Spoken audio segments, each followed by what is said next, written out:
اعوذ باللہ من الشیطان الرجیم بسم اللہ الرحمن الرحیم رب اشرح لی صدری ویسر لی امری واحلل عقدۃ من لسانی یفقہوا قولی۔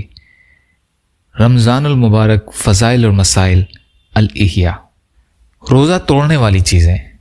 روزہ توڑنے والی چیزوں کے بارے میں نبی اکرم صلی اللہ علیہ وسلم کی چند احادیث اس طرح ہیں: جس نے رمضان کے ایک دن کا روزہ بغیر رخصت یعنی شرعی اجازت، بغیر مرض کے نہ رکھا تو زمانے بھر کا روزہ بھی اس کی قضا نہیں ہو سکتا، اگرچہ رکھ بھی لے، یعنی وہ فضیلت جو رمضان میں رکھنے کی تھی کسی طرح حاصل نہیں کر سکتا۔ بخاری اور مسند احمد وغیرہ کی حدیث ہے۔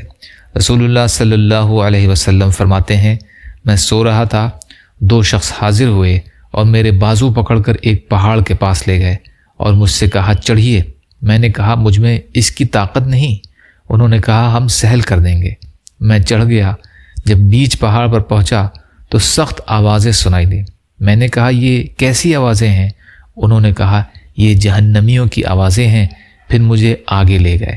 میں نے ایک قوم کو دیکھا، وہ لوگ الٹے لٹکے ہوئے ہیں اور ان کی بانچھیں چیری جا رہی ہیں جس سے خون بہتا ہے۔ میں نے کہا یہ کون لوگ ہیں؟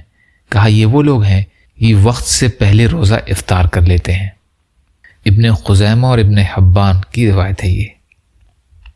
روزہ توڑنے والی چیزوں کے بارے میں ضروری مسائل۔ کھانے پینے اور صحبت کرنے سے روزہ ٹوٹ جاتا ہے جبکہ روزہ دار ہونا یاد ہو۔ حقہ، سگار، سگریٹ، بیڑی اور چرس وغیرہ پینے سے روزہ ٹوٹ جاتا ہے، چاہے حلق تک دھواں پہنچے یا نہیں۔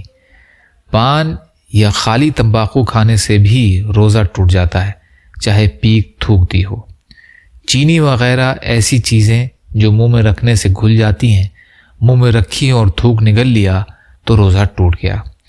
دانتوں کے بیچ کوئی چیز چنے کے برابر یا زیادہ تھی، اسے کھا گیا، یا کم ہی تھی مگر منہ سے نکال کر پھر کھا لی تو روزہ ٹوٹ گیا۔ دانتوں سے خون نکل کر حلق سے نیچے اترا اور خون تھوک سے زیادہ یا برابر تھا یا کم تھا مگر اس کا مزہ حلق میں محسوس ہوا تو ان سب صورتوں میں روزہ ٹوٹ گیا، اور اگر کم تھا اور مزہ بھی محسوس نہیں ہوا تو نہیں۔ ناک کے نتنوں میں دوا ڈالنے سے، کان میں تیل ڈالنے، خود چلے جانے سے یا حقنہ انیما لینے سے روزہ ٹوٹ جاتا ہے، لیکن پانی کان میں چلے جانے یا ڈالنے سے روزہ نہیں ٹوٹتا۔ کلی کرتے میں بنا ارادہ پانی حلق سے اتر گیا یا ناک میں پانی چڑھایا اور دماغ کو چڑھ گیا تو روزہ ٹوٹ گیا، لیکن اگر روزہ ہونا بھول گیا ہو تو نہیں ٹوٹے گا، چاہے جان بوجھ کر ہو۔ کسی نے روزہ دار کی طرف کوئی چیز پھینکی اور اس کے حلق میں چلی گئی تو روزہ ٹوٹ جاتا ہے۔ سوتے میں پانی پی لیا یا کچھ کھا لیا یا منہ کھلا تھا اور پانی کی بوند یا اولا حلق میں چلا گیا تو روزہ ٹوٹ جاتا ہے۔ تھوک منہ سے باہر آنے کے بعد دوبارہ نگل لینے سے روزہ ٹوٹ جاتا ہے۔ منہ میں رنگین ڈورا رکھنے سے تھوک رنگین ہو گیا، اسے نگل لینے سے روزہ ٹوٹ گیا۔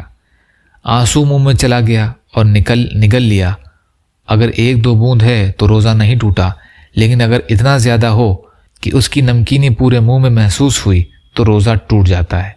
پسینے کا بھی یہی حکم ہے۔ عورت کا بوسہ لیا، چھوا، چوما یا گلے لگایا اور انزال ہو گیا تو روزہ ٹوٹ گیا، اور عورت کے چھونے سے مرد کو انزال ہوا تو روزہ نہیں ٹوٹا۔ جان بوجھ کر منہ بھر قے یعنی الٹی کرنے سے روزہ ٹوٹ جاتا ہے، اگر روزہ دار ہونا یاد ہو اور اس سے کم کی یا جان بوجھ کر نہیں کی تو روزہ نہیں ٹوٹا۔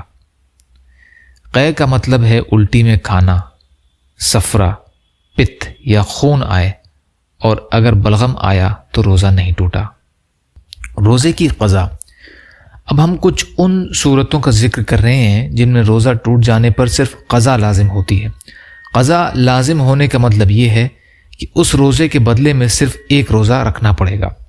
یہ سوچ کر کہ سحری کا وقت باقی ہے، کچھ کھا پی لیا یا بیوی سے صحبت کر لی اور بعد میں معلوم ہوا کہ سحری کا وقت ختم ہو گیا تھا تو رمضان کے بعد ایک روزہ قضا رکھیں۔ اسی طرح یہ سوچ کر کہ سورج ڈوب چکا ہے، روزہ افطار کر لیا، تب بھی ایک روزہ قضا رکھیں۔ کھانے پینے کے لیے مجبور کیا گیا یعنی زبردستی یا سخت دھمکی دے کر کھلایا گیا، چاہے اپنے ہی ہاتھ سے کھایا ہو تو صرف قضا لازم ہے۔ بھول کر کچھ کھایا پیا یا بھولے میں کوئی ایسا کام ہو گیا جس سے روزہ ٹوٹ جاتا ہے، ان سب صورتوں میں یہ سوچ کر کہ روزہ ٹوٹ گیا ہے، جان بوجھ کچھ کھا لیا تو صرف قضا لازم ہے۔ بچے کی عمر 10 سال کی ہو جائے اور اس میں روزہ رکھنے کی طاقت ہو تو اس سے روزہ رکھوایا جائے، نہ رکھے تو مار کر رکھوائے۔ اگر بچہ روزہ رکھ کر توڑ دے تو قضا کا حکم نہیں دیا جائے گا، اور نماز توڑے تو پھر پڑھوائے۔ یا اللہ ہم سب کو کہنے سننے سے زیادہ عمل کی توفیق عطا فرما۔ یا اللہ رمضان کریم کا حق ادا کرنے والا بنا۔ یا اللہ مظلوم فلسطینیوں، کشمیریوں، روہنگیا مسلمان اور مسلمان جہاں بھی پریشان حال ہیں، ظالموں کے ظلم کا شکار ہیں، ان کی مدد فرمائیے۔ یا اللہ صبر اور شکر اور اچھی طرح عبادت کرنے والا بنائیے۔ یا اللہ ہمارے عبادات کو، صدقات کو اور روزے کو قبول فرما لیجیے۔ جو مانگا وہ بھی عطا کر دیجیے، جو مانگنے سے رہ گئے وہ بھی عطا فرمائیے۔ ربنا تقبل منا انک انت السمیع العلیم برحمتک یا ارحم الراحمین۔ لا الہ الا اللہ محمد رسول اللہ۔ السلام علیکم۔